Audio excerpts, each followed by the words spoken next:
friends. Andy C. Lewter here, the historian of the Full Gospel Baptist Church Fellowship, coming to you again with another episode in This Week in Church History. On the behalf of all of us who bring this information to us, we're delighted to be here, and it is hopeful on our part that either something said and done over the next course of the few minutes shall certainly prove to be of tremendous value and benefit to you. This week we are remembering Francis Asbury. Now, most of you will know that the Methodist Church was founded in part by John Wesley, one of the three great preachers of the First Great Awakening from 1730 to 1770, George Whitefield and Jonathan Edwards being other two major members of that First Great Awakening revival movement.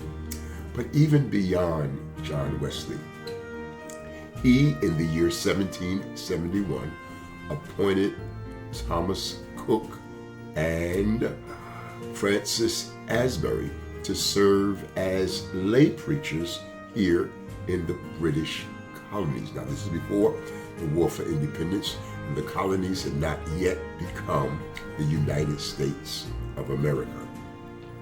These lay preachers were called exhorters, and Francis Asbury left Great Britain this week sailing for America, where he would popularize the Methodist evangelistic platform of the circuit rider, where an individual preacher would literally climb atop a horse and take his preaching ministry to the frontier portions of what was colonial America at that time.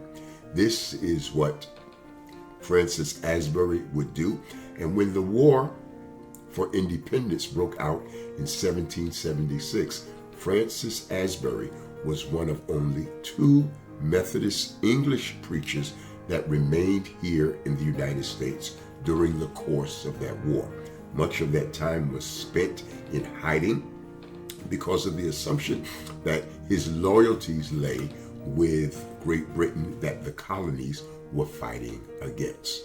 Now, that brings us to the Christmas Conference of 1784, and that is when he was ordained by Thomas Cook. He would become a part of the revival movement of 1800, and he would preach in various parts of what was now this new birth country called the United States of America. Now, one of the reasons he's so important to us is because during that revival movement and during the early days of his preaching, he came in contact with a gentleman by the name of Harry Hoosier, also known as Uncle Harry or Black Harry. Black Harry is distinguished because he was the first African-American preacher that was allowed to preach to primarily white congregations. And even though he himself was somewhat illiterate, Black Harry was, he memorized long passages of the Bible and was able to preach the Bible with great effect. He would go on to become a renowned preacher in his own right.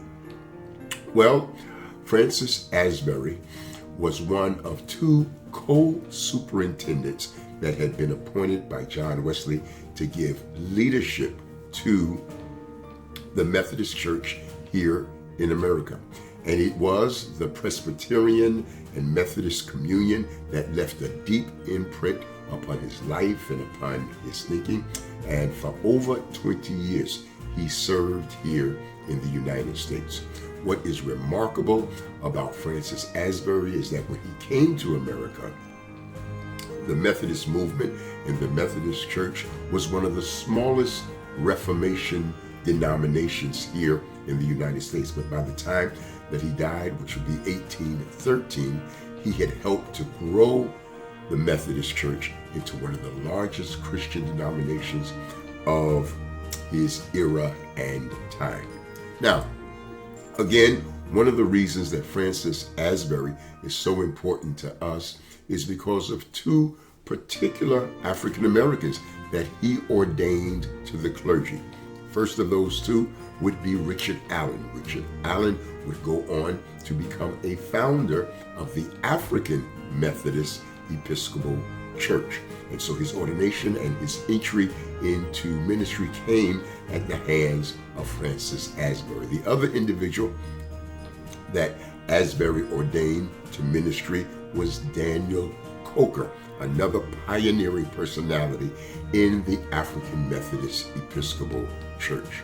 So it is this week that we celebrate and we remember that Francis Asbury left England, came to the American colonies, and helped to grow Christianity as a Reformation movement in this country.